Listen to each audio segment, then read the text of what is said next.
tidak hanya sekedar melampiaskan hawa nafsu, tidak hanya sekedarkan melampiaskan birahi, tapi lebih daripada itu pernikahan itu adalah ibadah untuk mendapatkan ridho dan taqwa Allah Subhanahu wa taala. Assalamualaikum Sayyidina Maulana Muhammadin wa ala alihi wa sahbihi ajma'in, amma ba'du. Yang saya muliakan Kepala Kantor Urusan Agama hadir langsung pada hari ini. Ini acara pernikahan luar biasa, karena biasanya penghulu yang hadir, tapi ini langsung kepala kantornya yang hadir ke sini. Kemudian hadir juga di sini ini camat tahun 2017-2018 di Tubuh Sendana, sekaligus mantan calon anggota DPRD Kabupaten Majene. Iya, mantan calon. Mudah-mudahan masih panjang umur, nanti ke depan ya kalau satu Olimpiade masih maju lagi. Kemudian hadir juga ini Ustadz sekaligus praktisi ini, tokoh pendidik yang senior, Dr. Andes Hamzah yang Kepala SMA 1 Majene. Kemudian hadir juga ini Kepala SMK Migaling. Ini kalau setiap ada orang nikah selalu mengantar ini. Cuma ini orangnya belum nikah ini, kita nggak tahu kapan nikahnya ini.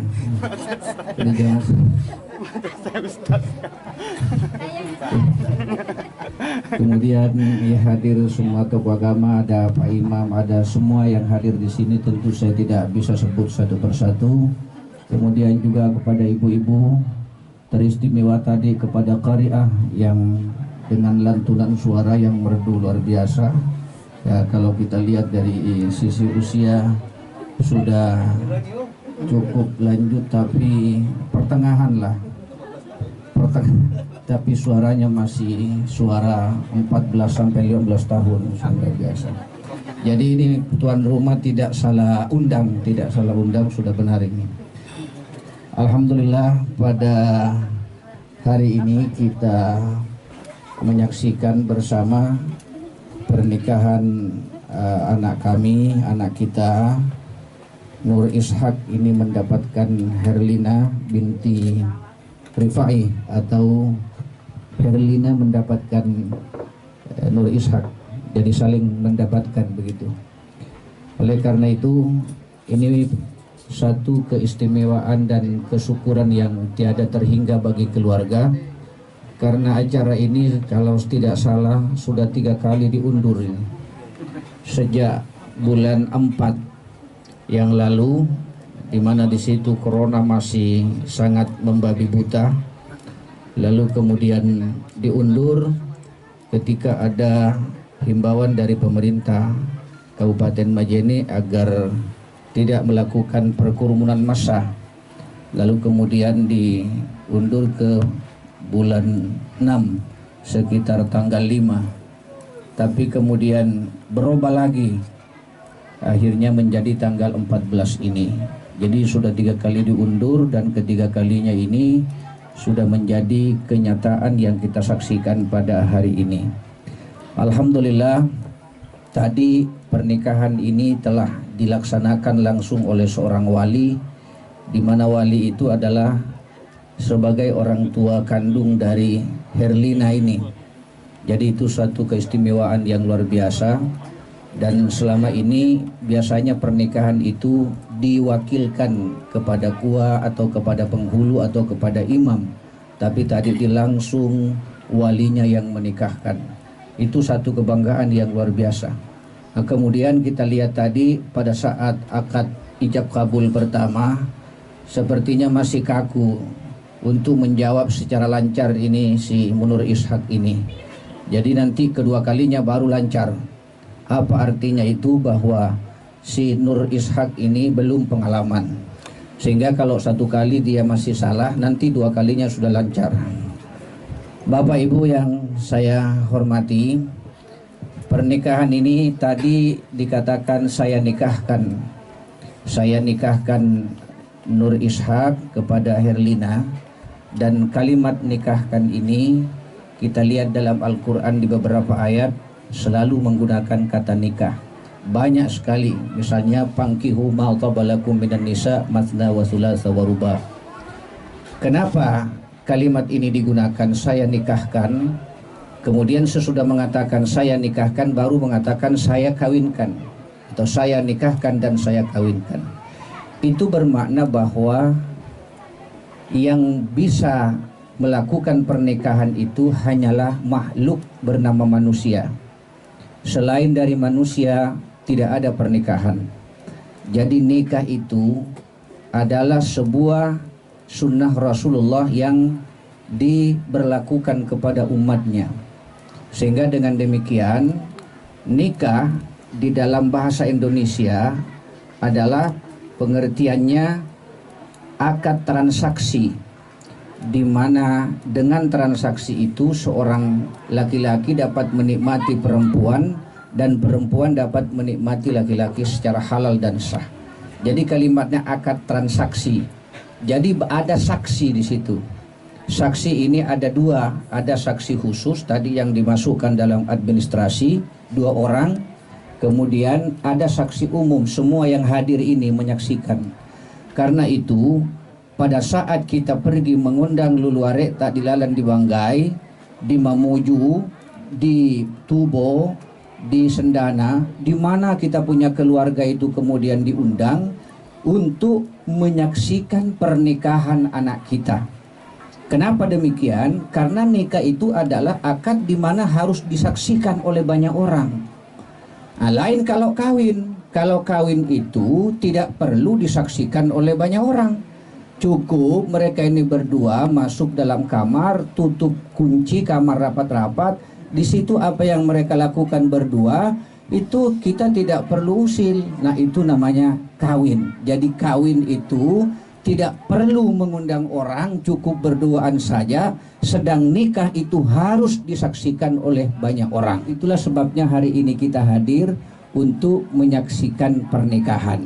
Yang kedua, nikah ini dalam bahasa Mandar diartikan sialah. Sialah itu bermakna dari kata na'ala, ma'alah. Ma'alah artinya mengambil. Jadi kalau sialah saling mengambil. Mengapa tidak mau saling mengambil? Iya, karena Herlina ini diambil oleh Nur Ishak. Dan Nur Ishak ini juga diambil oleh Herlina. Artinya saling memiliki antara keduanya ini. Sehingga Herlina ini diikat oleh si suaminya. Kemudian suaminya ini juga diikat oleh istrinya. Itu makna sialah saling menguasai, saling mengambil. Sehingga bila salah satu di antara mereka ini mau keluar rumah, harus meminta izin kepada suaminya kalau dia istri. Kalau dia suami harus minta izin kepada istrinya. Kenapa? Karena maknanya sialah, saling memiliki, saling mengambil. Itu makna pernyataan Allah, hunna libasul lakum wa antum libasul lahunna. Istrimu adalah selimut bagimu dan kamu wahai seorang suami adalah selimut bagi istrimu. Apa makna selimut? Selimut itu saling menutupi. Makna selimut saling menutupi. Yang kedua, makna selimut saling memiliki. Yang ketiga, makna selimut itu adalah saling menutupi aib dan kekurangan antara seorang suami dan istri. Sehingga seorang istri ketika melihat kelemahan pada suaminya, maka tidak boleh dia cerita kepada orang lain. Tidak boleh dijadikan bahan diskusi dengan teman di luar, di kantor atau dimanapun juga. Seperti itu juga istrinya. Suami juga tidak seluruh kelemahan yang ada pada suaminya harus ditutupi oleh istrinya. Dan begitu juga kekurangan yang ada pada istrinya harus pula ditutupi oleh suaminya. Itu makna antara lain tadi hunna libasul lakum wa antum libasul lahunna. Bapak Ibu hadirin yang saya hormati, insyaallah saya tidak lama. Kita berharap pernikahan ini menjadi pernikahan yang langgeng, sakral. Makna sakral itu bisa diartikan dua, karamat. Yang kedua, sakral harus terjadi hanya satu kali dalam hidup kita. Tidak boleh berulang kali, kecuali kalau menambah. Itu pun menambah harus ada izin dari, ya Pak Kuaya, dari yang pertama. Ya kalau tidak ada izin, ya tentu kuah tidak bertanggung jawab. Kalau ini kuah bertanggung jawab. tujuan daripada pernikahan itu tadi disampaikan oleh Pak Ustadz kita, Kua Haji Adi SAG MAG, adalah tujuan pertama menikah itu mengikuti sunnah Rasulullah Sallallahu Alaihi Wasallam. An-nikahu sunnati paman lam ya'mal, dalam redaksi lain paman raghiba an sunnati falaysa minni. Nikah itu adalah sunnahku, sunnah itu adalah perbuatan Nabi. Sesuatu yang diucapkan oleh Nabi lalu dilakukan, itu namanya jadi sunnah. Jadi kalau belum dilakukan itu namanya hadis, tapi begitu dilakukan jadi sunnah. Sunnah Nabi, karena Nabi melakukan pernikahan ini, dan barang siapa yang tidak mengikuti pernikahan, antara lain sampai hari ini yang belum menikah adalah kepala SMK Megaling. Nah itu, falaysa minni, maka bukan.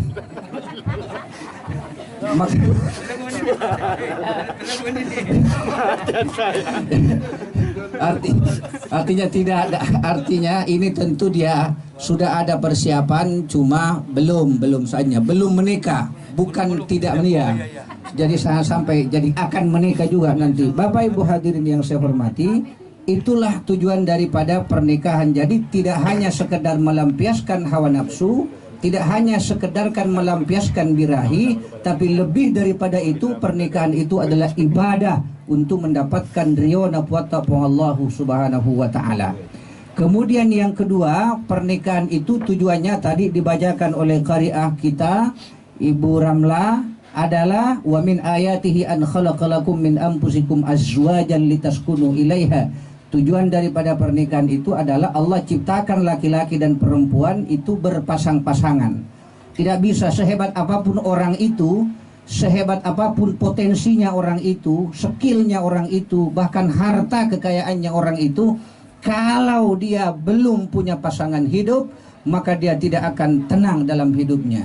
Kalau dia laki-laki potensi, karena laki-laki itu ada dua, ada laki-laki potensi, ada laki-laki impotensi, ya. Jadi ya yang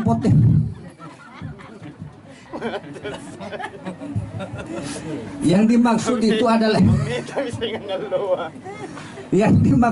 yang potensi.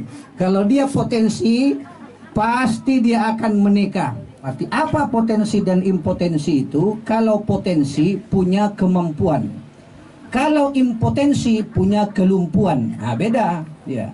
Nah, sehingga dengan demikian, ketika orang sudah melaksanakan pernikahan, maka dia telah mengikuti sunnah Rasulullah Muhammad Sallallahu Alaihi Wasallam. Lalu dalam ayat itu dijelaskan apa tujuan pernikahan itu, litaskunu ilaiha, untuk mendapatkan ketenangan. Jadi sehingga dengan demikian orang kalau ingin jadi tenang maka harus dia menikah, dan orang kalau ingin mendapatkan rezeki yang banyak maka dia juga harus nikah. Dalam satu hadis dikatakan zawwajun nisa fa innahunna ya'tina bil mal, nikahilah perempuan itu karena sesungguhnya perempuan nikah itu akan mendatangkan harta kepadamu. Artinya kalau orang tadi santai ketika dia mendapatkan suami istri, dia akan berusaha bekerja mencari rezeki sehingga bisa mendatangkan uang. Itu maksud hadis. Nah, tujuannya untuk mendapatkan ketenangan dalam hidup ini. Kita lihat bagaimana sejarah Nabi Adam alaihissalam. Nabi Adam alaihissalam ini begitu diciptakan oleh Allah Subhanahu wa taala, Allah tempatkan dia di surga, uskun anta, tinggal engkau di surga. Tapi Nabi Adam sendirian di surga, tidak ada orang lain. Walaupun surga fasilitasnya lengkap, serba enak, ruangan ber-AC, apa yang dia inginkan pun juga tercapai, apa yang dia butuhkan langsung siap di hadapannya. Tapi Nabi Adam tidak merasa tenang, resah dan gelisah karena dia sendirian tinggal di surga. Lalu apa yang terjadi? Allah tahu apa yang diinginkan oleh Nabi Adam. Allah utus malaikat Jibril, kemudian dipetiklah tulang rusuk sebelah kiri Nabi Adam, dan Allah ciptakan seorang wanita yang cantik, indah dan mempersona. Dialah bernama Siti Hawa. Oleh karena itu ketika dia melihat ke samping kirinya, ya Adam undur ila shimalik, lihatlah ke samping kirimu. Ternyata kaget Nabi Adam karena melihat di samping kirinya seorang wanita yang cantik, indah dan mempesona. Itulah sebabnya kenapa kalau kita sedang duduk bersandingan begini ini, perempuannya duduk di samping kiri suaminya, tidak di samping kanan. Karena itu tadi, karena Nabi Adam saat dipetik tulang rusuknya, kemudian diciptakan Hawa ditaruh sebelah kirinya oleh Jibril alaihi salam. Baru Nabi Adam itu mendapat ketenangan setelah dirinya mendapat pendamping hidup bernama Siti Hawa. Jadi kita perempuan itu diciptakan dari tulang rusuk seorang laki-laki, Nabi Adam, sebelah kiri yang bengkok. Min ampusikum artinya dari dirimu sendiri, dari diri kalian. Maka tulang rusuk yang bengkok itu kalau kita ingin luruskan seketika, maka dia akan menjadi patah. Tapi kalau kita biarkan barang yang bengkok itu sampai mati, dia akan menjadi bengkok terus. Apa maknanya ini? Jadi cara untuk meluruskan barang yang bengkok, caranya harus pelan-pelan, tidak boleh sekaligus. Nah, itulah sebabnya kenapa seorang wanita pada umumnya tidak suka kalau suaminya kasar. Kalau kasar, atau keras, suaminya keras kepada istrinya. Tapi ini jangan sampai salah paham, yang tidak suka itu seorang suami, seorang istri kalau suaminya keras, tidak suka. Caranya keras, bicaranya keras. Tapi kalau barangnya yang keras, itu paling suka perempuan itu. Bapak Ibu hadirin hormati, oleh karena itu dengan demikian maka lahirlah litaskunu ilaiha wa ja'ala bainakum mawaddatan wa rahmah. Dengan adanya pernikahan itu maka terjadilah cinta dan kasih sayang di antara keduanya. Yang ingin saya sampaikan, tujuan daripada pernikahan ini adalah untuk mendapatkan keturunan, anak, generasi penerus. Berapa banyak orang yang tidak punya anak, bertahun-tahun kawin, berpuluh-puluh tahun, kemudian cerai, menjadi alasan karena dianggap tidak berhasil pernikahan jikalau tidak mendapatkan keturunan. Kalau kita misalnya baca di dalam kitab Injil misalnya, itu kalau orang Nasrani nanti kalau sudah menikah, ketika tidak mendapatkan anak tidak ada persoalan, tidak boleh cerai, karena ketika manusia sudah dipersatukan oleh Tuhan maka tidak ada yang bisa memisahkan kecuali Tuhan pula. Artinya di ajaran Nasrani itu tidak ada cerai, tidak ada talak. Nanti kalau salah satunya mati barulah itu namanya talak atau cerai. Nah, di agama Yahudi kalau sudah sampai 10 tahun pernikahan lalu tidak mendapatkan keturunan, maka hendaknya diganti. Kalau tidak mau diganti, ditambah istrinya untuk mendapatkan anak. Itu yang terjadi kepada Nabi Ibrahim alaihissalam. Nabi Ibrahim alaihissalam itu pertama menikah puluhan tahun lamanya dengan istrinya Siti Sarah, tapi dia tidak mendapatkan anak. Tapi istrinya ini baik, pengertian, paham betul tujuan dari pernikahan itu, akhirnya diberi restu suaminya untuk menikah lagi. Maka menikahlah dia dengan istri keduanya bernama Siti Hajar.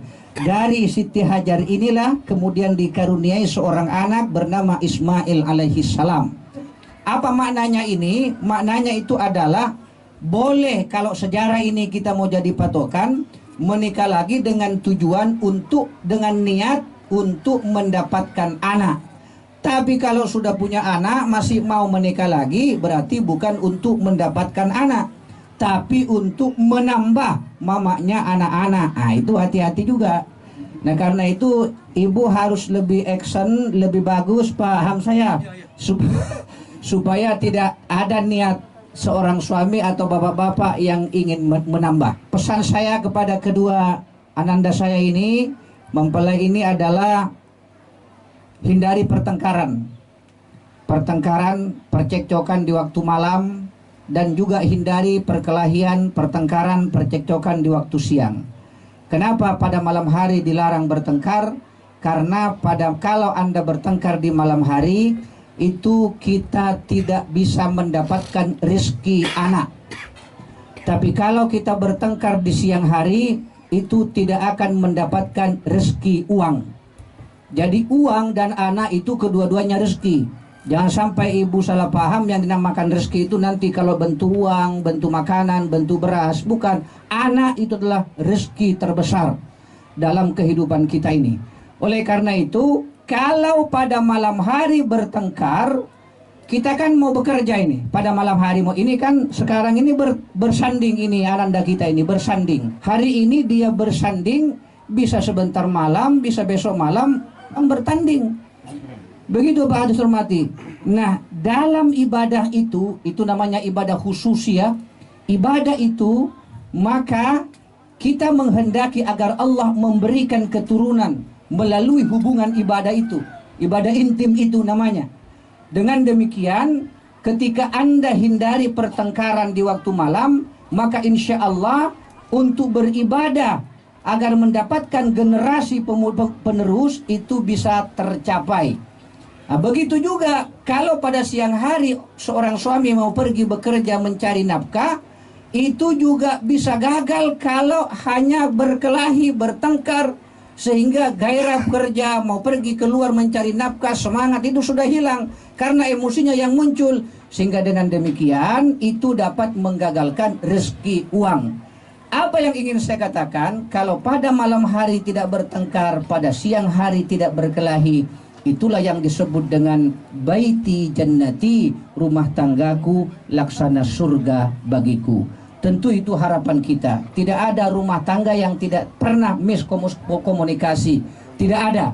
Pastilah, cuma kita akan melihat kemampuan kita di dalam mengendali rumah tangga ini. Bahkan kalau perlu jika bertengkar keduanya, jangan diperlihatkan ketika dia menangis, menetes air matanya. Tak perlu diperlihatkan ke mertua, ke orang tua.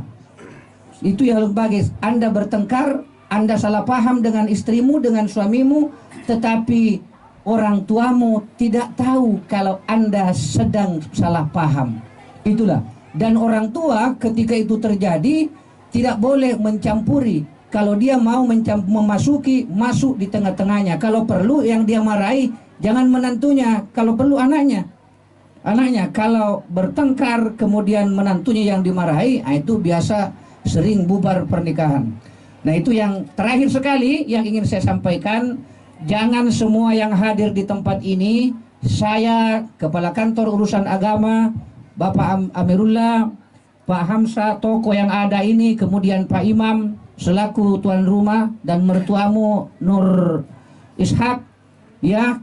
Kemudian semua yang hadir ini, tokoh-tokoh di sini, Kepala SMK Link, semua yang hadir, baik bapak maupun ibu, jangan dibuat kecewa.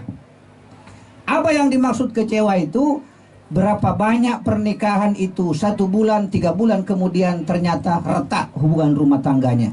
Jadi kalau itu terjadi, manusia pertama yang kecewa adalah saya yang memberikan nasihat pada hari ini, kemudian kepala kantor, dan lebih kecewa lagi keluarganya.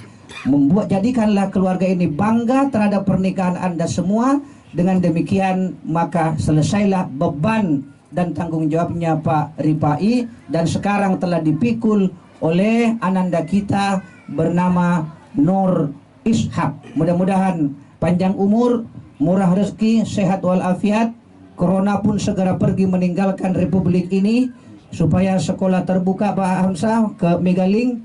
Dan kalau ini beliau tidak masalah karena pakai masker terus, maskernya mulai tadi nggak pernah dibuka-buka. Sebenarnya ini orang patuh pada pemerintah ini. Kalau kita ini antara patuh dan tidak. Saya kira demikian. Terima kasih. Mohon maaf kalau ada kekurangan dan kesalahan. Wallahul muwaffiq ila aqwamit thariq. Wassalamualaikum warahmatullahi wabarakatuh. Dan saya minta pada Pak Kua, kan tadi saya diberi tugas untuk membaca doa, tapi karena doanya beliau lebih mustajab daripada doa saya, maka saya kasih beliau.